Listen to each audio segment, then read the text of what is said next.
Hello guys, welcome back to yet another episode on Autos Learn. In the last video, we had looked into HMI and telematic domain and had covered all domains and subdomains of automotive embedded system. In this video, we will look into the objective of automotive embedded system concerning safety of the driver or passenger in the car. Safety is one such aspect of the car that cannot be ignored or overlooked. The person sitting inside the car has to be safe no matter how complicated the system is that builds the car. Regulations such as NSTSA are made to make sure that all manufacturers of the car adhere to the rules put in place to keep the occupants safe. Automotive embedded systems are built with two safety objectives, that's active safety and passive safety.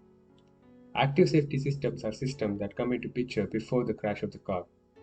Passive safety systems, on the other hand, are systems that come into picture after the crash of the car.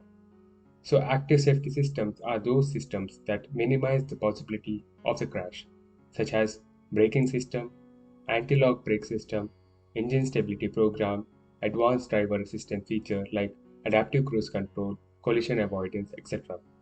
Now considering the passive safety, these are systems which are meant to decrease the impact of the crash on the driver or passenger inside the car, such as the airbag, seat belt, belt tensioners, etc.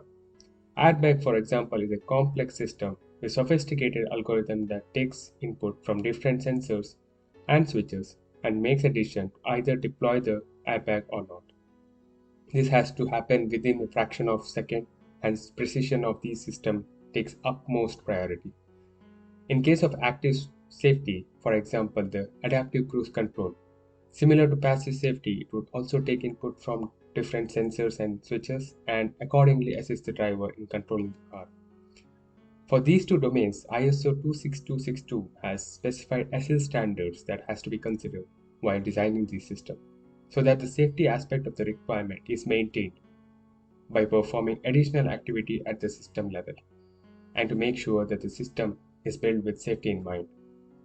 This was a brief on the safety aspect of automotive embedded system. As I start the series on AutoSAR and ISO standards, we will be looking a bit deeper into all these topics that I have mentioned till now. So with this, we have covered the current series on the introduction of automotive embedded system. We will come up with a new series on automotive terminology starting next week. Thank you so much for your time and support to the channel. Please comment below on any improvement points or if you wish us to cover some specific topic in general in this channel. Until next time, Namaste.